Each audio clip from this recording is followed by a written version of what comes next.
So hello everyone, good morning. कैसे हैं आप लोग? बढ़िया। ओके, तो देखिए आज का जो पूरा क्लास हमारा रहने वाला है वो कुछ पॉइंट्स के ऊपर रहने वाला है। जैसे कल हम लोगों ने डिस्कस किया था कि फ्री में अपना ऑफिस कैसे ले, लखनऊ के अंदर में है या लखनऊ के अलावा भी अगर आप बाहर अलग अलग सिटीज़ में भी अगर आप हैं तो वहाँ भी ये फैसिलिटीज़ अवेलेबल हैं गवर्नमेंट के द्वारा, तो वहाँ से भी आप कैसे ले सकते हैं। उसके साथ में फिर आप टीम कैसे बना सकते हैं उसके ऊपर में। इसके अलावा और कोई क्वेश्चंस होता है तो उसके बाद हम लोग उसको डिस्कस कर सकते हैं। तो सबसे पहले हमें चलना पड़ेगा, एक वेबसाइट है गवर्नमेंट की जो उत्तर प्रदेश की वेबसाइट है, स्टार्ट इन यूपी। ठीक है, स्टार्ट इन यूपी करके एक वेबसाइट है, ऑफिशियल गवर्नमेंट की वेबसाइट है। देखेंगे स्टार्ट इन यूपी.यूपी.gov.in, आप देख सकते हैं इसको। तो ये जो वेबसाइट है थोड़ा सा मैं बता देता हूँ कि अभी हम लोग किस बारे में बात कर रहे हैं। तो स्टार्टअप इंडिया आप सभी लोगों ने सुना होगा, जो हमारे इंडियन गवर्नमेंट की एक इनिशिएटिव है स्टार्टअप्स को प्रमोट करने के लिए। उससे भी पहले स्टार्टअप जो वर्ड है वो मैं थोड़ा सा एक्सप्लेन कर देता हूँ आप लोगों को। स्टार्टअप, आपने बहुत सारे न्यूज़ आर्टिकल्स पढ़े होंगे कि ये स्टार्टअप इतने करोड़ का हो गया, इसको इतनी फंडिंग मिल गई, ये इतने बिलियंस का हो गया। स्टार्टअप बेसिकली है क्या, हम ही लोग जैसे हैं यहाँ पे बैठे हैं, एक प्रॉब्लम को सॉल्व करते हैं वहाँ पे। फॉर एग्जाम्पल एक कोई भी प्रॉब्लम हो सकता है, छोटा से छोटा प्रॉब्लम, बड़ा से बड़ा प्रॉब्लम। उस प्रॉब्लम को लेते हैं, उसको हम कितने इनोवेटिव तरीके से सॉल्व कर रहे हैं, हमारा क्या अपना तरीका है सॉल्व करने का, और उससे हम रेवेन्यू कैसे जनरेट करेंगे। ये जब हमारे पास क्लियर हो जाता है तो हम एज ए स्टार्टअप बनने के लिए रेडी हो जाते हैं। जब हमारे पास एक आइडिया आ जाता है कि ये प्रॉब्लम है, उसको हम इस तरीके से सॉल्व करेंगे और इससे हमारा इतना एम्प्लॉयमेंट जनरेट होगा या और इतना हमारा पैसा आएगा। तो इतना अगर आपके पास क्लियर है माइंड के अंदर में, आप किसी कोई भी प्रॉब्लम है तो आप आ सकते हैं यहाँ पे। और ये यूपी गवर्नमेंट की वेबसाइट है और आप आएंगे देखेंगे काफी सारे यहाँ पे डिटेल्स आपको मिलेंगे ऑलरेडी स्टार्टअप्स के बारे में। आप पढ़ेंगे यहाँ पे तो ऑलरेडी काफी सारी यहाँ पे प्राइसेस वगैरह भी दी जाती हैं। और स्टार्टअप्स में देखिए फंडिंग, अभी इंडिया के अंदर में बात करूं तो 14,872 स्टार्टअप्स जो रिकॉग्नाइज्ड एज ए स्टार्टअप है यहाँ पे। ठीक है, और स्टार्टअप केवल यूपी के अंदर में बताऊं तो 1970 के आसपास में स्टार्टअप्स हैं केवल यूपी के अंदर में, जो इस पोर्टल पे ऑलरेडी रजिस्टर्ड है। ठीक है, और अगर मैं बताऊं जो जिस पॉइंट में हम लोग आज बात करने वाले हैं, इंक्यूबेटर्स, तो वो पूरे यूपी में 71 इंक्यूबेटर्स हैं पूरे ऑल ओवर यूपी में। तो गवर्नमेंट का एक पूरा किस तरीके से इनिशिएटिव वो मैं समझाता हूँ आपको। गवर्नमेंट सेंट्रल लेवल पे एक स्कीम लेकर के आती है स्टार्टअप इंडिया करके, और उसको अलग अलग स्टेट्स अपने तरीके से उसको अप्लाई करते हैं, जिसमें स्टार्टअप इन यूपी हो गया। ठीक है, तो अब इसके अंदर क्या है कि गवर्नमेंट ने बॉडी बना रखा है पूरा कि एक फैसिलिटेटर होगा पूरे स्टेट के अंदर में, और उसके अंदर में काफी सारे इंक्यूबेटर्स होंगे। इंक्यूबेटर्स को डायरेक्टली फंडिंग आती है गवर्नमेंट से। क्यों? क्योंकि वो जिस तरीके का हम लोग यहाँ पे माइंड्स बैठे हैं जिनके पास एक प्रॉब्लम है, उनका सोल्यूशन है, तो वो आते हैं अपना प्रॉब्लम उनको बताते हैं, अपना पिच डेक देते हैं, और फिर उनको आइडिया अच्छा लगता है इंक्यूबेटर्स, तो वो इंक्यूबेट करते हैं। केवल इंक्यूबेट करने के साथ साथ आपको ऑफिसेज भी मिलती हैं, वो बेसिक हो गया। अभी मैं आपको वेबसाइट भी लेके चलूंगा, लोगों को क्या क्या फैसिलिटी देते हैं। वो मेंटोरशिप देते हैं, वहां पे सपोर्ट देते हैं आपको। उसके बाद से आपको एक्सपर्ट्स के साथ कनेक्ट कराते हैं, जो भी इंडस्ट्री के एक्सपर्ट्स हैं। अभी रिसेंटली अगर आपने देखा होगा, लुलु मॉल के जो रीजनल मैनेजर हैं यूपी और नोएडा के, तो वो जस्ट अभी मेरे मेंटोरशिप के लिए आए थे 2-4 दिन पहले अभी। लेकिन अगर मैं डायरेक्टली उनसे जाता मिलने तो क्या मिलने देते हैं? वो नहीं मिलने देते हैं। तो जो इंक्यूबेटर्स होते हैं वो बुलाते हैं एक्सपर्ट्स को अपने, और उनके साथ बैठाते हैं, आपको आपकी प्रॉब्लम्स डिस्कस कराते हैं वो जो एक्सपर्ट है अपने इंडस्ट्री के अंदर में। तो ये फैसिलिटी मिलती है यहाँ पे। तो अब सिंपली आपको फाइंड आउट कैसे करना है कि कौन सा इंक्यूबेटर आपके आसपास में है। तो आपको वेबसाइट पर जब नीचे आएंगे आप इसको अच्छे से और पढ़िएगा। ये रहा एक मैप यूपी का। तो यहाँ पे आप देख सकते हैं टोटल कितने इंक्यूबेटर्स हैं यहाँ पे, और स्टार्टअप्स इन जो डिस्ट्रिक्ट है वो 75 से। अब ये मैप दिख रहा है आपको पूरा, किसी भी मैप में आप देखेंगे ये लखनऊ हो गया। ठीक है, लखनऊ में भी यहाँ पे 13, कुछ दिन में पहले 15 था शायद, अभी 13 अपडेट हुआ होगा। और 345 स्टार्टअप्स हैं केवल लखनऊ के अंदर में। आपको इस लिस्ट पे क्लिक करना है, तो यहाँ पे वो सारे इंक्यूबेटर्स आपके पास लिस्ट आ जाएगा पूरा, जो लखनऊ बेस्ड है पूरे। आप देखेंगे यहाँ पे स्टार्टअप्स भी मिलेंगे आपको, मेंटर्स भी मिलेंगे, इंक्यूबेटर भी मिलेंगे, और सीईओज भी मिलेंगे। ये हर स्टेट में एक एक बनते हैं। जैसे अब देखिए एक हमारे पास है टेक्नोलॉजी एंड आईटी फील्ड से रिलेटेड में है। ठीक है, आईबी हब्स ये लखनऊ में है। ठीक है, अमेठी यूनिवर्सिटी का अपना खुद का है, एकेटीयू का है, आप ये देख सकते हैं यहाँ पे। ठीक है, इंस्टीट्यूट फॉर इंडस्ट्रियल डेवलपमेंट, अगर आप इंडस्ट्री से रिलेटेड, सबकी देखिए इंडस्ट्रीज लिखी होंगी नीचे। जो भी आपकी आइडिया है, आपका जो बिजनेस आप प्लान कर रहे हैं, तो आपका जो सेक्टर मैच करता है आप उनके साथ कनेक्ट कर सकते हैं। महर्षि इंक्यूबेशन सेंटर यहाँ पे, ये सेंटर फॉर इंक्यूबेशन एंटरप्रेन्योरशिप जो हम लोगों का वहां पे इंटीग्रल के अंदर में। तो इनके प्रोफाइल आप ओपन करेंगे, इनका इस तरीके से प्रोफाइल ओपन हो जाएगा पूरा। ठीक है, ये इनकी प्रोफाइल है पूरा, ठीक है, और यहाँ पे इनकी वेबसाइट मिलेगी और ये नंबर मिल जाएगा, साथ ही में आपको ईमेल आईडी भी मिल जाएगा यहाँ से, ठीक है। उसके साथ साथ में आप देख सकते हैं इनके पास कितने सारे इंक्यूबेटर्स हैं, स्टार्टअप्स जो इनके यहाँ पे हैं, देखिए कितने सारे स्टार्टअप्स हैं, इसमें से एक हमारा भी है इंक्यूबेटेड स्टार्टअप यहाँ पे, ठीक है। तो अब आपको करना क्या है, सिंपली ये नंबर है, इस नंबर पे आपको कॉल करना है, कॉल करके आपको बताना है कि मेरे एक आइडिया, इस आइडिया पे मैं काम कर रहा हूँ और मुझे इंक्यूबेट होना है आपके यहाँ से। तो फिर वो आपको प्रोसीजर बताएंगे कि हाँ एक मीटिंग शेड्यूल करेंगे आपके, वो ईमेल पे भी मांगे आपसे, ईमेल पे आपको प्रोफेशनली एक ईमेल आएगा कि इस डेट में आपका पिच डेक शेड्यूल हुआ है, तो जाना पड़ेगा आपको उस डेट में वहाँ पे, और इस तरीके से एक प्रेजेंटेशन बना के लेके चलना पड़ेगा। मैं प्रेजेंटेशन भी दिखाऊंगा आपको। सिंपली जाना है आप जो भी प्लान कर रहे हैं कि किस तरीके से आप एक प्रॉब्लम को सॉल्व करेंगे, उससे पैसा कैसे कमाएंगे, और मोस्ट इंपॉर्टेंट स्टार्टअप्स के लिए आप एम्प्लॉयमेंट कैसे जनरेट करेंगे, ठीक है। ये फैक्टर हो गया। दूसरा एक और फैक्टर आप ऐड कर सकते हैं कि सस्टेनेबल कितना है, इको फ्रेंडली कितना है। कुछ टर्म्स है जो स्टार्टअप्स को बहुत अच्छे सपोर्ट करते हैं, यूपी गवर्नमेंट हो गया या सेंट्रल लेवल पे भी सपोर्ट किया जाता है कि कितना आप एम्प्लॉयमेंट जनरेट करेंगे उससे, ठीक है, कितना आपका प्रोडक्ट इको फ्रेंडली है, कितना आप उससे नेचर को फायदा पहुंचा रहे हैं। ये सारे पॉइंट्स आपको यहाँ पे अपने स्टार्टअप्स के अंदर में डालना ही डालना है। उसके बाद से आपको इनका ईमेल मिल गया यहाँ पे, और इनकी वेबसाइट भी आप जा सकते हैं और एक्सप्लोर करना है। अगर मुझे इनकी वेबसाइट चेंज हो गई है अभी, ये रहा ISFCA डालेंगे तो ये इंक्यूबेशन जो सेंटर है उनकी खुद की वेबसाइट है। तो यहाँ पे आप आएंगे तो पढ़ेंगे इस बारे में। सुगर आप देखिए ये है पूरा जहाँ पे हम लोगों की ऑफिस स्पेस है, ये पूरा बिल्डिंग है जहाँ पे आपको ऑफिस मिलता है, उनके पूरे 3rd फ्लोर पे पूरा सिस्टम मिल जाता है आपको, ठीक है। यहाँ बताया गया सारा, आप इसके बारे में और अच्छे से पढ़ेंगे कितने स्टार्टअप्स हैं। और सबसे अच्छी बात है ना कि आप एक बार प्रॉपर अपना स्टार्टअप स्टैब्लिश कर लेते हैं ना, तो यूपी गवर्नमेंट के 4 फंड्स हैं, वो फंड्स में भी मेरे को दिखाऊंगा। और फंड्स आपको मिलते हैं ना, ग्रांट्स मिलते हैं, उसको वापस नहीं करना होता आपको। आप लोन लेने जाएंगे ना तो आपको वापस करना पड़ेगा, इंटरेस्ट लगेगा, लेकिन यहाँ पे वो फ्री में मिल जाता है आपको। और कितना बेसिक से मिलता है वो भी बताऊंगा। मतलब जस्ट अगर आपके पास केवल आइडिया है और आप उसको लेकर के जाते हैं वहां पे, आइडिया के बेसिस भी पैसा मिलता है वहां पे आपको। तो वही मैं फंड दिखाऊंगा आपको कौन कौन से फंड्स हैं। ये सारे इवेंट्स हैं जो इस इंक्यूबेशन सेंटर्स को लेकर के में है, ठीक है। आप सारा कुछ देखेंगे यहाँ पे, ठीक है। फीडबैक्स वगैरह पड़ा हुआ है, सारे इनके स्टार्टअप जो भी होंगे यहाँ पे वो आएंगे।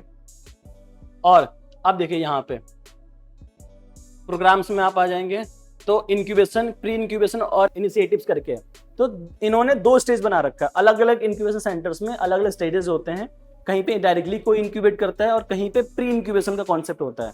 प्री इंक्यूबेशन का मतलब ये है कि जब आप अपनी आइडिया लेकर के जा रहे हैं पिच करने के लिए, जहां पे आप पूरा प्रिपेयर नहीं है, आप बहुत ही बेसिक लेवल पे हैं, ना कोई आपका डॉक्यूमेंटेशन हो रखा है, ना कोई क्लैरिटी आपके आइडिया के बारे में, कुछ नहीं, बस आपको बेसिक से पता है, आपने एक PPT बनाया और लेके चले गए वहां पे, तो वो आपको प्री इंक्यूबेशन फेज में डालते हैं, जहां पे आपको 3 महीने का पूरा टाइम मिलता है।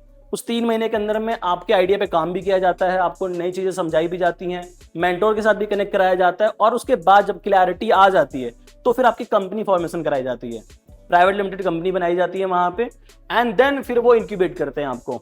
और जैसे ही इंक्यूबेट करते हैं आप एलिजिबल हो जाते हैं स्टार्टअप इन यूपी के पोर्टल पे लॉगिन करने के लिए।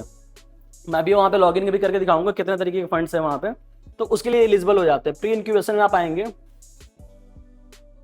ठीक है। स्टेजेस देखिए क्या है, स्टेजेस यहाँ पे समझाया गया। स्टार्टअप इंक्यूबेटर इंट्रोडक्टरी मीटिंग, जैसे मैंने बताया कि पहले आप जाएंगे उनके साथ मीटिंग करेंगे, आपको अपने आइडिया बारे में बताएंगे किस तरीके का क्या है। फिर एप्लीकेशन फॉर इंक्यूबेशन, आप उनको प्रोफेशनली एक ईमेल डालते हैं कि हाँ मुझे इंक्यूबेट होना है आपका पिच डेक के साथ में।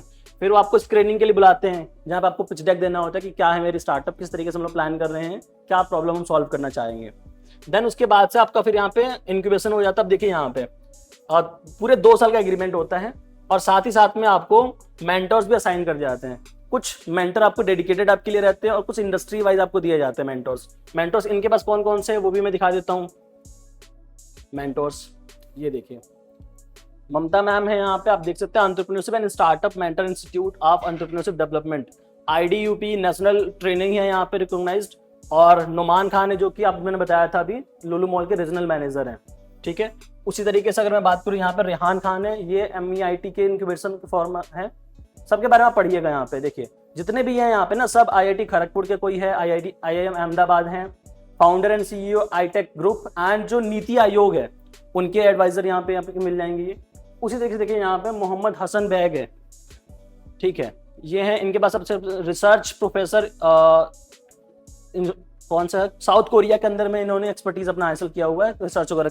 तो इन सभी के साथ में आप 1-to-1 बैठ के डिस्कस करते हैं, जो भी आपका आइडिया ओपनली, ऐसा नहीं है कि ये आपको बताते हैं कि नहीं ये गलत कर दे, वैसे नहीं, वो आपको बहुत अच्छे से सुनते हैं पूरा आपका बिजनेस किस तरीके का है, आप क्या प्लान कर रहे हैं, फिर क्या क्या गलतियां कर रहे हैं आप उसको सही करते हैं पूरा। बहुत अच्छा भी हमारा एक्सपीरियंस रहा है इनके साथ में।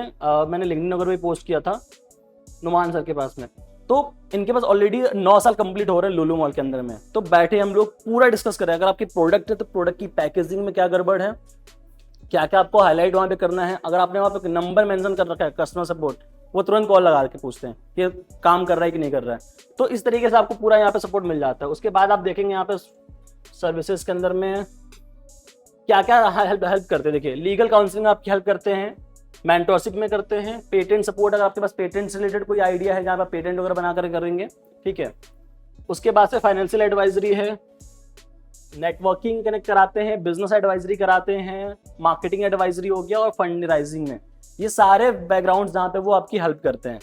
जब स्टार्टअप के कल्चर में आप आ जाते हैं तो आपको काफी सारे इवेंट्स का एक्सेस दिया जाता है, जहाँ पे आपके जैसे बहुत सारे स्टार्टअप फाउंडर्स आते हैं वहाँ पे, जिनसे आप पर्सनली कनेक्ट करते हैं, उनसे आइडिया शेयर करते हैं, उनके साथ डिस्कस करते हैं, उन्होंने क्या क्या प्रॉब्लम फेस किया था वो आपको बताते हैं पूरा। तो एक इकोसिस्टम बना हुआ है यूपी गवर्नमेंट के द्वारा, इंडियन गवर्नमेंट के द्वारा। आप उस इकोसिस्टम में जाते हैं तो आप ऑलरेडी कनेक्ट करते चले जाते हैं लोगों के साथ में, आपका एक नेटवर्क बनता चला जाता है, ठीक है। उसके बाद फैसिलिटीज में, हाँ, अलग अलग इंक्यूबेशन सेंटर्स का अपना अपना अलग अलग फैसिलिटीज होता है। अगर आप इनके साथ यहाँ पे इंक्यूबेट करते हो तो लाइब्रेरी के एक्सेस मिल जाता है आपको, रोबोटिक्स में अगर आपका कुछ है, ठीक है, आईपीआर में मिल जाता है, और फैसिलिटीज में मिल जाती हैं कई सारी फैसिलिटीज है। जब आप यहाँ पे कॉपीराइट वगैरह के बारे में भी, ट्रेडमार्क फाइल भी कराते हो तो हो जाता है। तो ये चीजें हैं। अब थोड़ा सा मैं आपको दिखाता हूँ कि कौन सा पीपीटी आपको बनाना है, क्या पीपीटी में होना चाहिए, एंड देन फिर हम फंडिंग से रिलेटेड बात करेंगे, ठीक है। तो अब जैसे मैंने अपने किस तरीके का पीपीटी बनाया था, और ये पीपीटी जो मैंने बनाया हुआ करीबन 10 से 15 बार अलग अलग पीपीटीज बनाने के बाद से एक फाइनल हुआ, जो कि यूपी गवर्नमेंट को गया था as a prototype development fund के लिए, ठीक है। तो एक स्लाइड होता है जहां पे आपको, तो सबसे पहला स्लाइड होता है आपका अपने बारे में एज अ फाउंडर, कि आपको क्या जर्नी है, क्योंकि सबसे पहले देखा जाता है फाउंडर को देखा जाता है। आपकी आइडिया को भले बाद में देखेंगे, पहले आपकी प्रोफाइल देखेंगे कि आप कौन हैं, आपका बैकग्राउंड क्या है, क्या एक्सपर्टीज आपके पास है, कितनी आप एलिजिबल हैं कि स्टार्टअप को रन करने के लिए। क्योंकि स्टार्टअप केवल आपका नहीं होता है, आपके वहाँ पे टीम होती है, आपके साथ आपके कस्टमर्स जुड़े होते हैं, आपकी पूरी कम्युनिटी होती है वहाँ पे जिसको आप इन्फ्लुएंस करते हैं। तो आपकी प्रोफाइल बहुत इंपॉर्टेंट होती है। तो आप इस तरीके से अपना पहला पेज बना सकते हैं, जहाँ आप अपने बारे में आप थोड़ा सा लिख सकते हैं, क्या आपके पास एक्सपर्टीज है, ठीक है, उसके बारे में लिख सकते हैं। जो भी आपके पास सर्टिफिकेशंस हैं, जो भी आपके अचीवमेंट्स हैं, उसको आप यहाँ पे लगा सकते हैं, ठीक है। फिर उसके बाद एक फाउंडर्स की हिस्ट्री लगा सकते हैं आप बेसिकली, कि क्या है आपका बैकग्राउंड, जिसको जान सके अच्छे से। जैसे मैंने अपना बैकग्राउंड लगा रखा था 2019 से, जहाँ से मेरी journey as a freelancer start हुई थी। फिर आप 2022 में मैंने अपनी प्राइवेट लिमिटेड जब कंपनी बनाई थी, ठीक है। फिर मैंने स्टार्टअप जब मैंने 2023 में स्टार्ट किया था, और 2024 में जब मैं जाकर के वहाँ पे इंक्यूबेटेड हुआ था। तो इस तरीके से मैंने एक जर्नी बना रखी कि बेसिक सा आइडिया सबको आ जाए, जो भी यहाँ पे प्रोफाइल देखे। देन फिर यहाँ पे कंपनी के बारे में है, कंपनी का नेम क्या है, ब्रांड नेम क्या है, ईयर ऑफ इंक्यूबेशन क्या है, प्लेस क्या है। इस तरीके से बेसिक्स आपको एक लगाना पड़ेगा स्लाइड, जहाँ पे, क्योंकि यूपी गवर्नमेंट की जो जाते हैं वहाँ पे लोग बैठे होते हैं, एक्सपर्ट्स बैठते हैं, उनको बहुत ही क्लियर चीज़ समझ में आनी चाहिए जो भी आप दिखा रहे हैं, क्योंकि उनके पास इतना टाइम नहीं होता कैसे देखें, वो फोन भी चलाते रहते हैं, वो हाँ देखा ऐसे उन्होंने देख लिया, इस तरीके से चलता रहता है उन लोगों का। फिर उसके बाद से एक प्रॉब्लम स्टेटमेंट आपका स्टार्टिंग में आएगा, जस्ट इंट्रोडक्शन के बाद, कि क्या प्रॉब्लम आप सॉल्व करना चाह रहे हैं। जैसे अगर मैं यहाँ प्रॉब्लम स्टेटमेंट की बात करूँ, मैं over 7.5 crore small business owners हैं जो बंद हो जाते हैं पहले कुछ सालों के अंदर में। क्यों, रीजन क्या है उनका, यहाँ पे दिखाया गया है कि आप देख सकते हैं what is the success rate of entrepreneurs. 20% जो होते हैं बिजनेसेस वही चल पाते हैं, बाकी 65% वो अगले 5 साल में 10 साल में फेल हो जाते हैं। रीजन उनके पास क्या रहता है, लैक ऑफ हाउस एक्सपर्टीज। उनके पास टीम नहीं होती, एक्सपर्टीज नहीं होती उनके पास, जहाँ पे वो एक्सपर्ट के साथ काम कर सके हैं। उनके पास कस्टमर एक्विजिशन का कॉस्ट ज़्यादा बढ़ जाता है, मार्केटिंग कॉस्ट जब ज़्यादा बढ़ जाती है उनके पास में, ठीक है। उनके पास कैपिटल है वही लिमिटेड होता है, वैसा ही नहीं होता, लगाएंगे कहाँ से मार्केट के अंदर में, और कॉम्पिटिशन बहुत सारा है। तो ये प्रॉब्लम स्टेटमेंट था। और उसके बाद से अब प्रॉब्लम को मैंने बताया, देन फिर यहाँ पे the first of its kinds एक इंट्रोडक्शनरी पार्ट बनाया गया कि मैं क्या यहाँ पे लेकर के आना हो, तो इंट्रोडक्शन ही है यहाँ पे, इस तरीके से आप बना सकते हैं। And here is the solution, affiliate Grow offer comprehensive platform, जहाँ पे वो आकर के अपने प्रोडक्ट को लिस्ट आउट कर सकते हैं फ्री में, और जो नेटवर्कर्स होते हैं, जो इन्फ्लुएंसर्स होते हैं, वो उनके प्रोडक्ट को लेकर के प्रमोट करते हैं और वहां से सेल आ जाता है। सिंपल कॉन्सेप्ट है यहाँ पे। तो Affiliate Grow offer a comprehensive platform to businesses seeking overcome the challenges of marketing and sales. Marketing and sales में डायरेक्टली हम लोग काम करते हैं यहाँ पे। और हाईलाइटेड पॉइंट भी यहाँ पे देख रखा है, एफिलिएट रिक्रूटमेंट है, कस्टमाइजेशन ऑप्शन है, यहाँ पे सेंट्रलाइज्ड मैनेजमेंट डैशबोर्ड मिल जाता है, और परफॉर्मेंस ट्रैकिंग। तो ये मैंने अपनी जो प्रॉब्लम है, जो उसका सॉल्यूशन मैं दे रहा हूँ, उसको मैंने हाईलाइटेड यहाँ पे कर दिया एक पेज के अंदर में कि क्या है यहाँ पे सॉल्यूशन। देन फिर मार्केट साइज की बात आती है। तो ये सारे स्लाइड्स आपको सिस्टमेटिक ही लगाने हैं पूरे। आपको एक पूरा जो यूपी गवर्नमेंट के द्वारा फॉर्मेट दिया जाता है, उसी फॉर्मेट पे ये पूरा बना हुआ है। तो पहले आपका प्रॉब्लम, फिर आपका एक इंट्रोडक्शन लगा सकते हैं, सॉल्यूशन लगा सकते हैं आप, देन फिर आप मार्केट साइज की, जो आप प्रॉब्लम सॉल्व करने जा रहे हैं वो कितना बड़ा मार्केट साइज है, उसका चलेगा भी कि नहीं चलेगा, वो उसका साइज ही कितना बड़ा, वो पहले एनालाइज करना पड़ता है। तो ये एक मार्केट साइज दिया गया है यहाँ पे। और साथ ही साथ में जो भी डेटा आप लगाएंगे उसका सोर्स मेंशन जरूर करना है। वो पूछ देंगे कि अभी जो डेटा लगाएं कहाँ से लगाएं, क्या बेस है इसका। तो डेटा के सोर्स एप्लीकेबल होना चाहिए कि जब भी कोई यहाँ पे जाए आपके पास तो इस डेटा पे पहुंच जाए। डिमांड सीज की वेबसाइट है, उसके अकॉर्डिंग ये पूरा डेटा ऐड किया गया है। यहाँ पे सारी चीज आप देखेंगे जो यहाँ पे लिखा गया है, पूरा सेम चीज यहाँ पे सारी चीजें मेंशन की गई है। तो जो भी डेटा आप अपने पिच डेक में ऐड करें वो वैल्यूएबल हो और रियल ऑथेंटिक हो पूरा, क्योंकि अगर वो जहां उन्होंने पकड़ लिया कि डेटा आपका आपने ऐसे लिख रखा है ना, फिर कैंसिल कर देते हैं वो। मार्केट साइज हो गया आपका। देन मार्केट के पास आपकी अपॉर्चुनिटी कितनी है, टोटल मार्केट साइज तो पता चल गया आपको कि हाँ इतना बड़ा मार्केट है, उसमें से आप कितना कंट्रीब्यूट कर पाएंगे, आप कितना कैप्चर कर पाएंगे मार्केट, उसके बारे में। टोटल एड्रेसेबल मार्केट आपका कितना है, टोटल सर्विसेबल मार्केट कितना आपके पास है, सर्विसेबल मार्केट जहां पे आप सर्विस कर सकते हैं, जो आपके लिए मतलब खाली मार्केट पड़ा हुआ है। उसके बाद से आपके पास ऑप्टिमल मार्केट की कितना मार्केट आप कैप्चर करना चाह रहे हैं, वो पूरा यहाँ पे मेंशन करना पड़ेगा। साथ ही में कुछ हाईलाइटेड पॉइंट्स जिसको आप हमने हाईलाइट कर रखा है, इस तरीके से आपको बनाना पड़ेगा बहुत क्लियर में। देन फिर एक बिजनेस वर्किंग मॉडल बनाया जाता है कि किस तरीके से आपका पूरा फ्लो काम करेगा आपके बिजनेस का। ये ज्यादा अंडरस्टैंडिंग देता है, जो भी इन्वेस्टर होते हैं, जो भी इवैल्यूएटर बैठे हैं आपके सामने, उनको बहुत अच्छा समझ में आ जाता है कि स्टेप बाय स्टेप क्या चलता है। यहाँ पे ज्वाइनिंग करेगा, फिर अपना स्टोर बनाएगा, फिर प्रोडक्ट लिस्ट करेगा, या फिर अपना ऑफर क्रिएट करेगा वो, फिर एक एफिलिएट उसको प्रोडक्ट को प्रमोट करेंगे, कस्टमर्स को परचेज करेगा, यहाँ पे सेल्स ट्रैक हो जाएगा, प्रॉफिट मिल जाएगा, कमीशन शेयर हो जाएगा। तो एक सिंपल सा है, कौन सा है, जीरो वर्किंग कैपिटल मॉडल है यहाँ पे, जहाँ पे कोई भी इन्वेंट्री ब्लॉक नहीं होगा, आपका कोई भी कैपिटल नहीं लगेगा। इस तरीके से आपको एक यूएसपी भी डालना पड़ेगा अपना कि क्या है, आप यूनिक क्या कर रहे हैं मार्केट के अंदर में, उसका स्लाइड आपको रहना पड़ेगा यहाँ पे। जैसे हम लोगों का यूएसपी क्या है कि हमारे प्लेटफॉर्म पे आने के बाद से जब प्रोडक्ट बिक जाएगा उसके बाद कमीशन पे करना पड़ता है, और कमीशन भी वो खुद डिसाइड करता है जो भी कस्टमर होता है।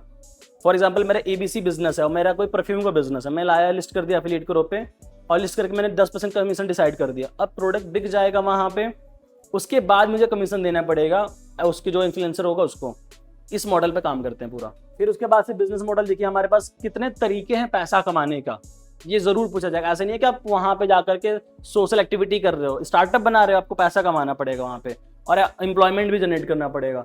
तो कितने तरीके आपके पास है पैसा कमाने का, और किस तरीके से कमाओगे, जितना आप इसको एक्सप्लेन कर सकते हैं उतना ज्यादा बेटर होगा कि हमारी कंपनी जो या फिर हम जो स्टार्टअप है वो हम इतना अमाउंट कमा सकते हैं, वो पूरा बनाना पड़ेगा। जैसे मेरे पास यहाँ पे कई सारे ऑप्शंस हैं, एफिलिएट कमीशंस के साथ में हम अर्न कर सकते हैं, वेंडर से लिस्टिंग फीस ले सकते हैं, फीचर्ड प्रोडक्ट को प्लेसमेंट कर सकते हैं, प्रीमियम सर्विसेज दे सकते हैं, एडवर्टाइजिंग का ऑप्शन दे सकते हैं अपने प्लेटफॉर्म पे, ट्रेनिंग एंड कंसल्टेशन है, सब्सक्रिप्शन फीस है, स्पॉन्सर्ड कंटेंट है, इवेंट एंड वेबिनार्स है, मर्चेंडाइज बना करके सेल कर सकते हैं। तो ये सारे तरीके जहां से एफिलिएट करो पैसा कमा सकता है। फिर यहाँ पे प्रोडक्ट का डेमो आप दे सकते हैं, जो भी आपका प्रोडक्ट, जरूरी नहीं कि प्लेटफॉर्म ही हो, आपका कोई प्रोडक्ट हो उसकी फोटोज आप लगा सकते हैं यहाँ पे, कोई भी, कि अगर प्रोडक्ट है या कोई सर्विस है उसको आप एक्सप्लेन करिए यहाँ पे अच्छे से कि क्या है आपका प्रोडक्ट, जो भी आपका डैशबोर्ड है उस तरीके से आप अच्छे से इसको लगाइए।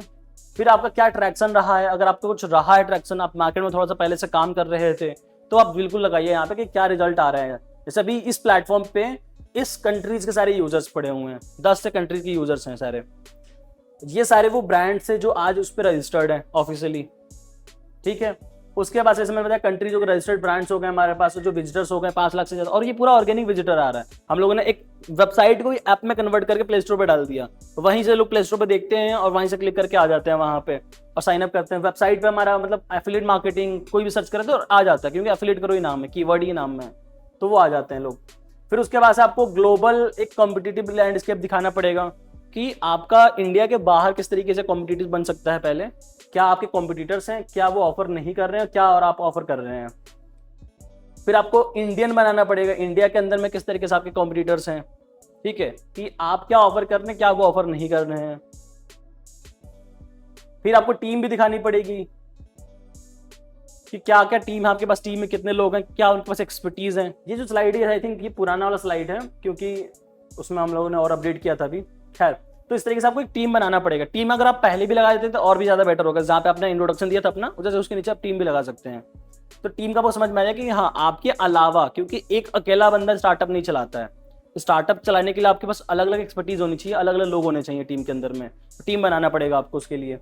तो ये लोग हैं आपकी टीम। उसके बाद से अब देखिए, जैसे मैंने बताया ना कि एम्प्लॉयमेंट जनरेट कर रहे हैं हम लोग, तो जनरेटिंग एम्प्लॉयमेंट के अंदर में ये सारे लोग हैं जहाँ से हमने अभी इनको एम्प्लॉयमेंट दिया हुआ है। तो ये देखते हैं कि हाँ, हमने कितना एम्प्लॉयमेंट जनरेट किया हुआ है। फिर इंसेंटिव के लिए जो मैंने अप्लाई किया हुआ है, कौन सा इंसेंटिव है वो, अब मैंने 5 लाख रुपए के लिए अप्लाई किया हुआ है। कौन सा है? प्रोटोटाइप डेवलपमेंट फंड है यहाँ पे, ठीक है। क्या फंड होता है वो भी मैं बता देता हूँ। पहला आता है आपके पास सस्टेनेंस फंड आता है, जहाँ पे आपको साल में 4 बार मिलता है 54,500 रुपीज, 4 बार मिलेगा। और क्राइटेरिया कितना, आपके पास एक आइडिया होना चाहिए और एक फाउंडर होने चाहिए बस।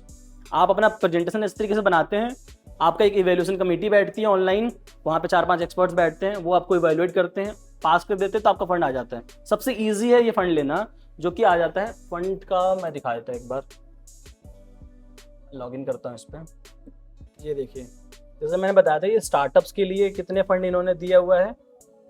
सस्टेनेंस अलावेंस जो मैं बताया था, सबसे पहला फंड होता है। प्रोटोटाइप फंड होता है, seed capital and marketing assistant fund होता है।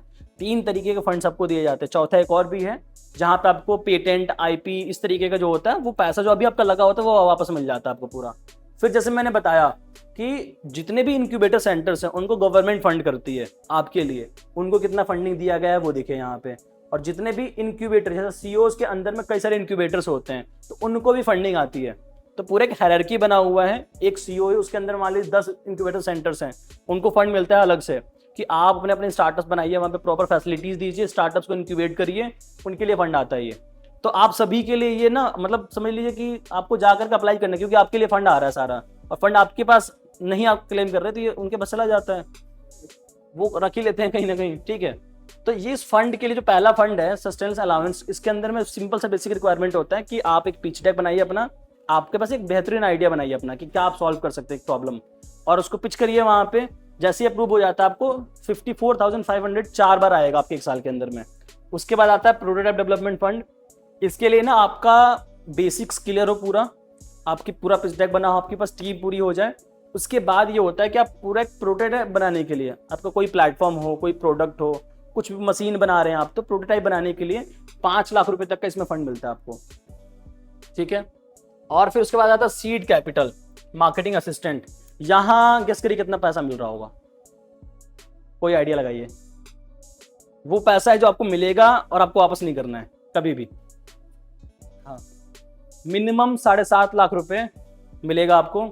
और अगर आप लेडी फाउंडर हैं, वुमेन है, या पूर्वांचल साइड से हैं, तो 50% और एक्स्ट्रा मिलेगा आपको। 11.5 लाख रुपए तक का पैसा मिलता है यहाँ पे। और इसको 2-3 टर्म्स में मिलते हैं। पहला आपको 4.5 लाख मिलता है, फिर और मिलता है, फिर और मिलता है। करना कुछ नहीं है, आपको जो पैसा मिल रहा है उसका एक रिपोर्ट बनाइए, प्रोजेक्ट रिपोर्ट, कुछ इस तरीके का, इस तरीके का, कि आपको जो पैसा मिला है उसको आप खर्च कहाँ किया आपने। यूटिलाइजेशन रिपोर्ट बनाइए, सबमिट कर दीजिए, बस अगला फंड आपको फिर मिल जाएगा। तो जैसे मैंने अभी प्रोटोटाइप के लिए अप्लाई किया हुआ था, ठीक है, 5 लाख रुपए के लिए, तो वो 5 लाख रुपए मैं कहाँ खर्च करूंगा, ये पूरा ब्रेकअप यहाँ पे बताया गया है कि कितना कितना पैसा कहाँ कहाँ जाएगा।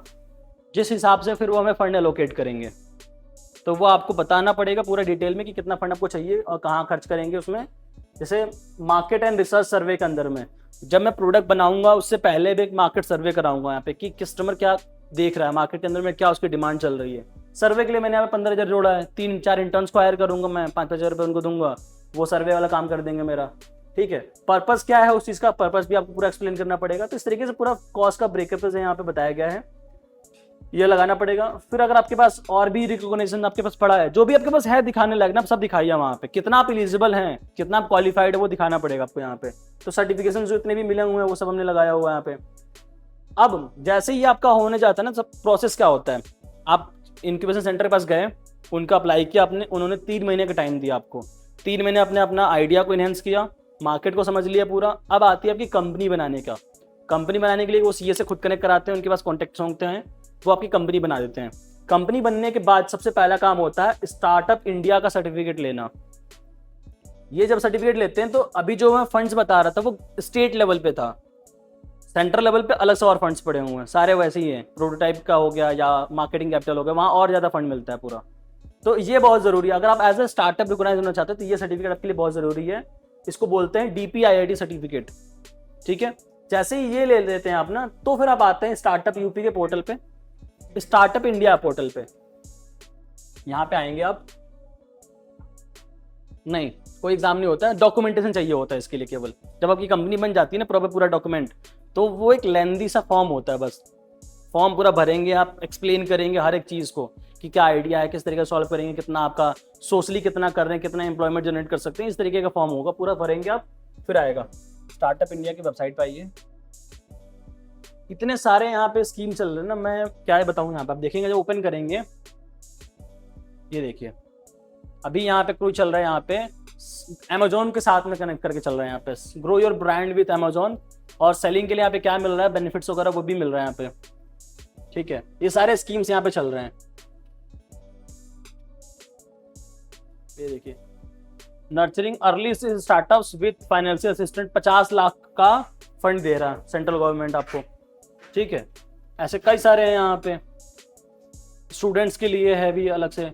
तो ये आप इसको एक्सप्लोर करिए पूरा। आपको DPIIT रिकॉग्निशन का क्या मिलता है आपको फैसिलिटीज, वो भी मैं दिखाता हूँ यहाँ पे। एक इन्होंने पूरा प्रोसेस बता रखा है कि किस तरीके से होता है, DPIIT सर्टिफिकेट मिलता है। और ये मिल गया ना तो आपका 3 साल का टैक्स फ्री हो जाता है पूरा। सबसे बड़ी फायदा तो ये है DPIIT का, कोई टैक्स नहीं देना होता आपको। और भी बहुत सारे होते हैं, मतलब आपको इनकम, देखिए क्या क्या फायदा यहाँ पे। सेल्फ सर्टिफिकेशन से आप खुद से जाकर अप्लाई करेंगे, फॉर्म फिलअप करेंगे, आप हो जाता है। उसके बाद से पेटेंट एंड IPR जो भी होता है उसमें पूरा फ्री मिल जाता है आपको। टैक्स का एग्जाम्पशन मिल जाता है पूरा इनकम टैक्स के अंदर में, कि आपको कोई भी टैक्स वगैरह नहीं देना होता है। GST में भी एग्जाम्पशन मिल जाता है आपको, ठीक है। पब्लिक प्रोक्योरमेंट मिल जाता है। और अगर आपको बाद में बंद करना अपनी कंपनी वगैरह, तो उसमें भी बहुत ईजी होता है, तुरंत बंद हो जाती है कंपनी में, ईजी कर दिया गया है इसको। उसके बाद से इनिशिएटिव से काफ़ी सारे यहाँ पे आप सबके बारे में पढ़ सकते हैं। यहाँ पे अलग अलग इनिशिएटिव है, सबका अलग। देखिए सीड फंड स्कीम है यहाँ पे, ये सेंट्रल गवर्नमेंट का है, ये भी अच्छा का 10 लाख रुपए का फंड है यहाँ पे। आपको सिंपली आना है, रिकॉग्निशन, फंडिंग में इतने सारे फंडिंग्स का आपके पास ऑप्शन हैं। Startup India seed fund scheme, ठीक है। यहाँ पे आप पढ़िए आकर के, तो आपको समझ में आएगा कि कितना कितना फंड है सीड फंड स्कीम का। क्या चाहिए होगा आपको वो बता देगा यहाँ पे। रिक्वायरमेंट्स, एलिजिबिलिटी क्राइटेरिया क्या है स्टार्टअप्स के लिए, ठीक है, वो पूरा मेंशन है यहाँ पे। 2 साल के अंदर में होना चाहिए सारी चीज़ें। Startup India seed fund launch video भी है यहाँ पे, आप देख लीजिएगा। अप्लाई करने का बटन है यहाँ पे, सिंपली आना है यहाँ पे। आपका जो DPIIT के लिए मैं बता रहा हूँ, स्टार्टअप इंडिया की वेबसाइट पे लॉगिन का ऑप्शन यहाँ पे आ जाता है। उसके बाद से आपको नीचे यहाँ पे रजिस्टर का ऑप्शन आ जाता है, ठीक है। ये बेसिक सा फॉर्म आता है आपका पूरा, first name, last name, nationality और करके बेसिक फॉर्म आपका अकाउंट बन जाएगा वहाँ पे। लॉगिन करने के बाद से जब आपका पूरा प्रोफाइल कंप्लीट हो जाता है, तो एक और वेबसाइट है, वो भी आप मेंशन कर लीजिएगा, काफी लोग भूल जाते हैं। और यही सेम काम अगर आप मार्केट में कराने जाएंगे, 4-5 हज़ार रुपये लोग आपसे चार्ज करेंगे इसी सर्टिफिकेट के लेने के लिए। नेशनल सिंगल विंडो सिस्टम करके है, and single window and WS है क्या, यस ये, ठीक है। तो यहाँ पे आना, जैसे ही आपका वो बन जाएगा, स्टार्टअप इंडिया की पूरी प्रोफाइल कंप्लीट हो जाएगी, फिर आपको यहाँ आना है सेंट्रल अप्रूवल्स में, और फिर आके यहाँ पे स्टार्टअप सर्च करना है, रजिस्टर एज ए स्टार्टअप। और यहाँ पे आपको मिलेगा DPIIT, सर्च कर लेना है। DPIIT के मिलेगा, यहाँ से आपको दे देना है। यहीं से वो आपका सर्टिफिकेट जनरेट होगा, इसी वेबसाइट से, ठीक है। ये सर्टिफिकेट मिलने के बाद से फिर आपको आना है स्टार्टअप यूपी की वेबसाइट पे, और देन आप यहाँ पे आकर के रजिस्ट्रेशन करना है। वो सर्टिफिकेट को यहाँ डालना है, फिर आपकी यहाँ भी एक प्रोफाइल बनेगी, यहाँ भी फॉर्म्स लिए जाएंगे, आपसे सेम डेटा लेके जाएगा, और उसके बाद फिर आपको इस तरीके का सर्टिफिकेट मिलेगा, ये वाला।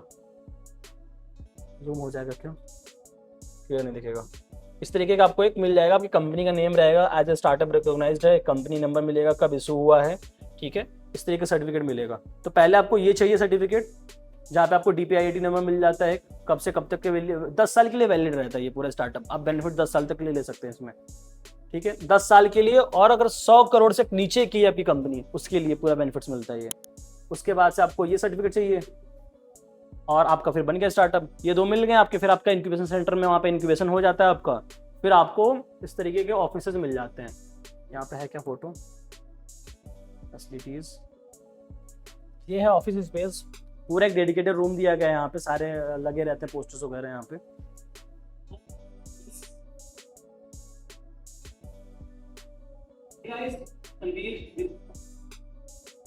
आप यहाँ पे देख सकते हो हमारी एजेंसी आपको 2 टेबल्स मिले थे हैं बड़े बड़े यहाँ पे, जो उस रूम के अंदर में जो वहाँ के फैसिलिटीज अलग अलग जगह पर अलग अलग फैसिलिटीज होती हैं पूरी। यहाँ पे टीम बैठी हुई है जो अपना काम कर रही है।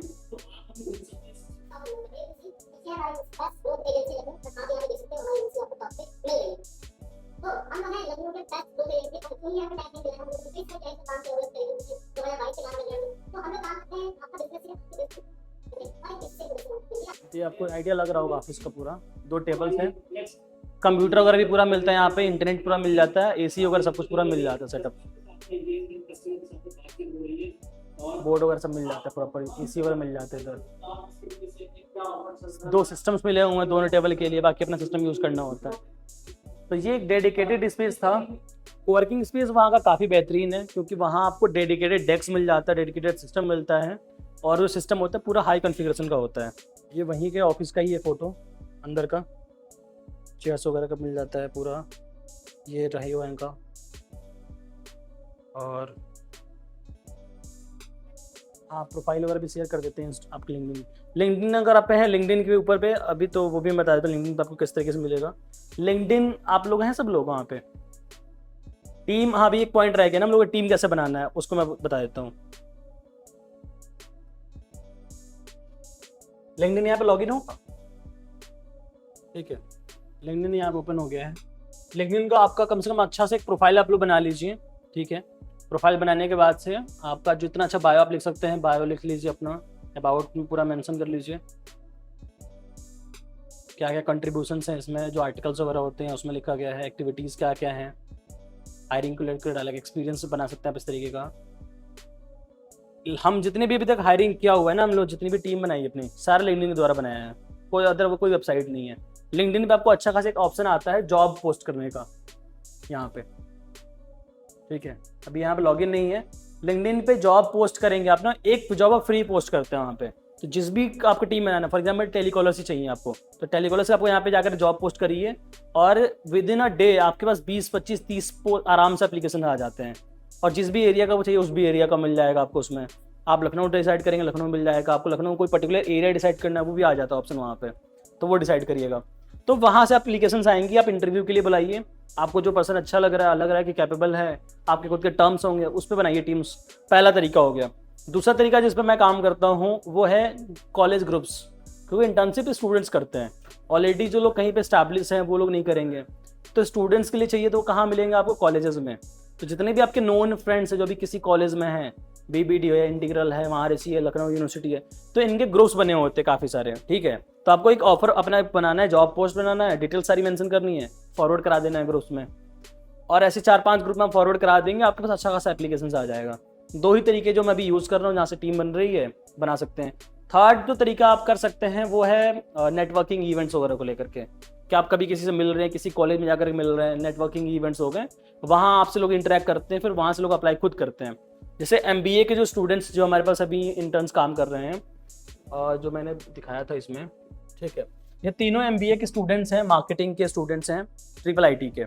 तो अब वहाँ हीरो का एक इवेंट था, हम लोग गए थे वहाँ पे, वहाँ इंटरेक्शन हुआ। तो अब देखिए ये लोग भी एक्टिव हैं, मतलब इनको मार्केट के अंदर में अपॉर्चुनिटीज चाहिए, तो इन्होंने खुद अप्रोच किया हुआ है कि हम इंटर्नशिप अपॉर्चुनिटीज देख रहे हैं, आपके ऑर्गेनाइजेशन में हो सकता है कि नहीं हो सकता है, किस तरीके से क्या प्रोसेस है, खुद अप्रोच किया इन लोगों ने। तो हाँ, हम लोगों ने, आप देखें बाकी सारे इंटर्न्स यहाँ पे नहीं, इंटर्न्स मैंने बहुत कम ही लेकर के आते हैं, क्योंकि उनको सिखाना पड़ेगा, काफ़ी सारे काम कराना पड़ेगा, ठीक है। तो वो आप देख लीजिए, अगर आप हैंडल कर पाते हैं इंटर्न्स को तो ठीक है। तो ये लोगों ने खुद अप्लाई किया हुआ है आकर के कि हम इंटर्नशिप करना चाहते हैं आपके यहाँ पे, तो तो क्या ऑप्शंस हैं बता दीजिए, फिर ये कनेक्ट करते हैं, आप इंटरव्यू लीजिए इनका अच्छे से बैठ करके, क्या क्या इनको आता है, क्या आपको काम कराना, अगर ये कैपेबल हैं करने के लिए तो वेलकम करिए इनका। तो ये 3 तरीके हैं जहाँ पे लिंक्डइन हो गया आपका, कॉलेज के ग्रुप्स हो गए आपके, और नेटवर्किंग इवेंट्स हो गए जहाँ से अपनी टीम बना सकते हैं आप।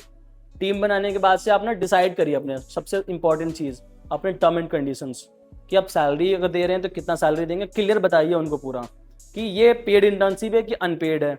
पहले बता दीजिए उनको कि हाँ ये हमारा अनपेड है, मतलब इसमें पैसा नहीं मिलेगा, आपको सर्टिफिकेट मिल जाएगा, काम करना है आपको तो सर्टिफिकेट मिल जाएगा, एक्सपीरियंस मिल जाएगा। वहाँ भी लोग आके काम करते हैं जिनको करना होता है, जिनको पैसा चाहिए होता है वो पैसा वाला इंटर्नशिप देखते हैं, ये भी ऑप्शन हो गया। उसके बाद से टर्म्स एंड कंडीशन बहुत ज़रूरी होता है आपके अगर बना रहे हैं कंपनी के अंदर में, कि आपका जो स्टाफ आ रहा है आपके क्या टर्म्स हैं वहाँ पे उनके साथ काम करने के लिए, ऑफिस की टाइमिंग क्या होगी, उसको कितना किस तरीके से काम करना होगा, क्या उसका कम्युनिकेशन किस तरीके से करना है, सारी चीज़ आपको बनानी पड़ेगी पूरा। प्लस उसके बाद से क्या कॉन्फिडेंशियलिटी है, डेटा को लेकर के भी आपके एग्रीमेंट एक बेसिक एग्रीमेंट साइन करा लीजिए। भाई आपको जो मैं यहाँ पे अपना बता रहा हूँ, जो चीज़ समझा रहा हूँ, ट्रेनिंग आप ट्रेनिंग लीजिए, यहाँ का डेटा आप कहीं और ना शेयर करिए, इस तरीके का डेटा हो सकता है। या फिर आप अपना अगर टीम बना रहे हैं, मान लीजिए इंटर्नशिप तो हटा दें, आप अपनी जॉब पे लेकर के आ रहे हैं, तो सेम आप नॉन कॉम्पिटिटर एग्रीमेंट साइन करा सकते हैं उनसे। या मून लाइटिंग का एग्रीमेंट आता है कि आप जो काम कर रहे हैं हमारे साथ अभी, उसके साथ साथ कोई दूसरा काम नहीं कर सकते हैं, मून लाइटिंग के अंदर में आता है, वो लीगली एक्सेप्टेबल भी नहीं है। तो इस तरीके से टर्म्स होते हैं कुछ, अपनी लीगल टर्म्स आप पहले डिफाइन कर लीजिए, बना लीजिए। उसके बाद इंटर्नशिप्स के लिए ऑफर करिए या फिर जॉब के लिए ऑफर करिए, बुलाइए उनको, इंटरव्यू लीजिए। और जो चीज़ें हैं अगर आप उनको 5,000 रुपये देना चाह रहे हैं तो बता दीजिए कि भाई इस जॉब के लिए मैं 5,000 रुपये ही दूंगा।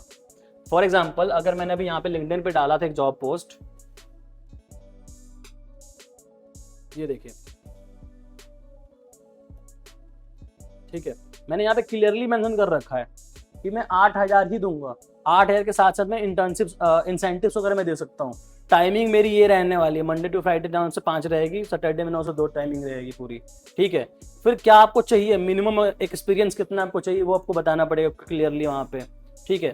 और अगर आप जो इमेजेस अगर भी बना रहे हैं वहाँ पे भी क्लियरली चीज़ें मेंशन करिए। जब क्लैरिटी रहती है ना आपके पास अच्छे लोग आते हैं, फिल्टर होकर के लोग आ जाते हैं, तो वो ज़रूरी है। अगर आप जो भी जॉब पोस्ट वगैरह डालते हैं आप सब डालिए यहाँ पे डिटेल्स अपना ओपन करके, तो टीम इस तरीके से आप बना सकते हैं। और स्टार्टिंग में आपके पास कुछ गलत लोग भी आएंगे, उनका एक्सपीरियंस आपको मिलेगा, तो लोग आते ही रहेंगे जाते रहेंगे, वो आपको मिलता रहेगा एक्सपीरियंस। बाकी आप किसी का कोई भी क्वेश्चन आप पूछ सकते हैं, आप लोग ऑनलाइन ऑफलाइन कोई भी।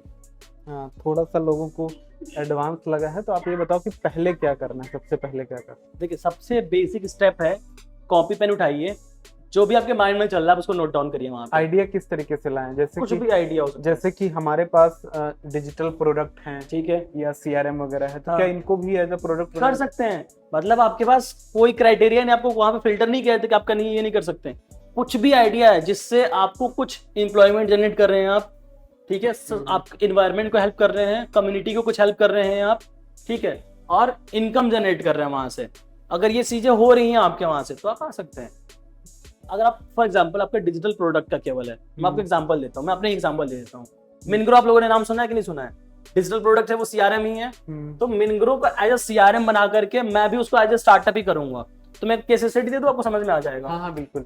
देखो ये जो मिनग्रो है ना, इनका ये आपको MTL में भी दिया गया है, राइज सीआरएम, परफेक्ट सीआरएम, ये सब देखो लाखों बिजनेस तो पड़े हैं, लाखों बिजनेस, हजारों में भी नहीं। कोई एक सैस उठाओ, कोई एक प्रोडक्ट उठाओ, उसको आप एज अ बिजनेस या एज अ स्टार्टअप आप लॉन्च कर दो, खत्म बात। बहुत सिंपल, यही तो इन्होंने किया है, ठीक है। मैं भी दिखाता हूँ, ठीक है, मिनग्रो है ये, नाम भी आप कुछ अच्छा से देख सकते हैं जो स्टार्टअप को ऐसा लगे कि स्टार्टअप कल्चर में। ओपन करना। अब ये जो इनकी वेबसाइट, ये डेमो वेबसाइट है, अच्छा ये डेमो वेबसाइट है, हाँ, ये लैंडिंग पेज इसका, ये आपका लैंडिंग पेज है, ठीक है। तो लैंडिंग पेज बनाना तो आई होप सबको पता ही है। इस तरह के लैंडिंग पेजेस बनाना हमने आपको ऑलरेडी सिखा रखा है, और जिन लोगों ने नहीं सीखा है तो आगे चल करके सीख लेना। तो ये लैंडिंग पेज बनाना कोई बहुत बड़ा काम तो है नहीं आपके पास। अब यहाँ पर इम्पोर्टेंट बात ये है कि ये जो प्रोडक्ट है, आप तो लाइव प्रीव्यू देखिएगा, ये सब मैं ट्रेनिंग में आपको बताता भी हूँ। और यहाँ पर ना आपको इस प्रोडक्ट का डेमो भी मिल जाएगा। डेमो के लिए ये इमेजेस आ रही हैं क्या? हाँ ये हाँ, ये आप एडमिन लॉगिन करना, तो ये इनका एडमिन पैनल का आप डेमो देख लीजिए, इसको चला के देख लीजिए, यूज करके देख लीजिए, उसके बाद बाई करिए। आपको कोई नहीं कहता कि आपको पहले ही बाई करना है, भाई आप पहले सारी चीजें करके देख लो, फिर आप अपना इसको बाई कर सकते हो, है ना। तो ये एक प्रोडक्ट उठा करके उसी का बिजनेस पूरा बना दिया। अभी मैंने एक व्हाट्सएप पे भी बना दिया, वो लाइव अभी प्रोडक्ट काम कर रहा है पूरा। इसमें फ्रंट पेज आता है, SaaS बेस जो होता है ना उसका। हाँ, ये ये basics आपके आता ये इन्होंने कुछ बनाया नहीं है, जो डाउनलोड किया है ना वही है ये पूरा, स्क्रिप्ट का ही है ये पूरा। तो बहुत ही सिंपल है ना। तो ये मतलब आपका एक खुद का प्रोडक्ट बन के रेडी हो गया और आप इसको अब एज अ स्टार्टअप लॉन्च कर सकते हो। बिल्कुल, फिर एज साइन इन करेंगे, तो आपका वो आ जाएगा, आइडिया भी आपके पास अगर नहीं है तो भी आपका काम बन जाएगा। ऑप्शन मिल तो जाता है आपको। आप देखो तो आपको ना आइडिया का भी ज्यादा वो नहीं करना है, आपको बस कोई एक प्रोडक्ट चूज करना है, उस प्रोडक्ट को आपको मास्टर करना पड़ेगा। जैसे इन्होंने व्हाट्सजेट लिया या CRM लिया, तो उस प्रोडक्ट को पहले आपको समझना और सीखना पड़ेगा। उसको सीखने और समझने के लिए आपको क्या करना है, डेमो पे जाओ। जैसे यहाँ पर लॉगिन करोगे ना तो आपको डेमो मिल जाएगा, तो वहां पर जाओ और एक एक चीज आप ट्राई करो, यूज करके देखो कि यार इसमें क्या फीचर्स हैं, इससे क्या फायदा होता है, कैसे करते हैं।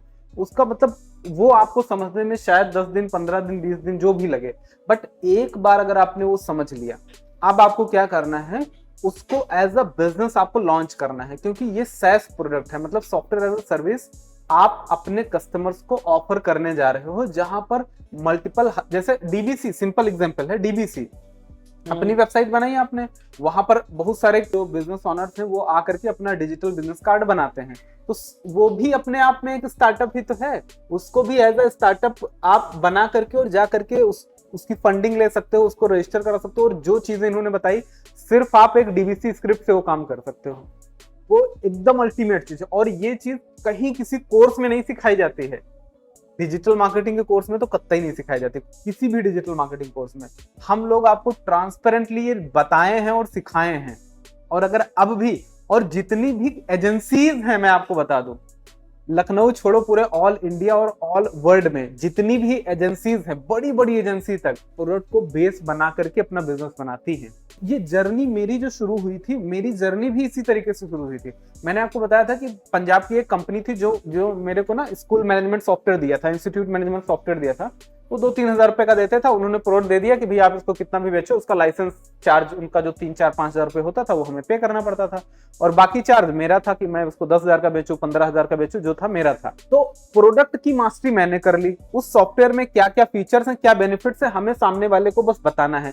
जैसे DBC आपने सीख लिया, बस आप अपने बेनिफिट को कस्टमर को अगर सही से बता दोगे और ना बेच पाओ तो वो आपकी गलती होगी। अगर DBC 500-1000 रुपए में आप ना बेच पाओ तो गलती आपकी है। समझ रहे हो ये बात?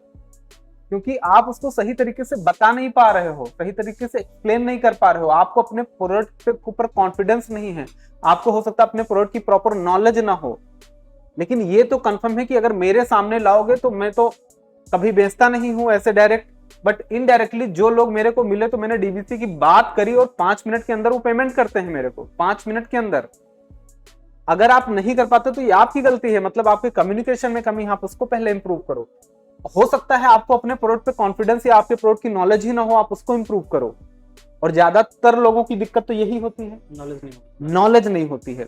जैसे इन्होंने अपना CRM बनाया, तो इनके CRM के बारे में अगर मैं इनसे एक भी क्वेश्चन पूछूंगा तो ये बहुत ही कॉन्फिडेंस से उसका आंसर करेंगे मुझे, बहुत कॉन्फिडेंस के साथ। तो अपने प्रोडक्ट में सबसे पहले कॉन्फिडेंस लाओ, एक प्रोडक्ट कोई सीख लो, उसके अंदर जबरदस्त कॉन्फिडेंस आपको होना चाहिए। कोई क्वेश्चन, और कॉन्फिडेंस लाने का तरीका क्या है, खुद यूज करो, उसके डेमो वीडियोस रिकॉर्ड करो, उसका एक एक फीचर को ट्राई करो, कॉन्फिडेंस आ गया, खत्म बात। मुझे ऐसे ही आता है, कितना नया प्रोडक्ट ला के दे दो, मैं एक दिन में सीख के और उसका मास्टर बन जाऊंगा। कैसे बन जाऊंगा? प्रैक्टिस से। मैं खुद यूज करता हूँ, कुछ नया आया चलो ट्राई करते, लेकिन अपनी सेम वही काम अपनी फील्ड जाकर के ट्राई करते हैं कि क्या हाँ, नया आया है। मतलब ये भी यही करते होंगे आई होप।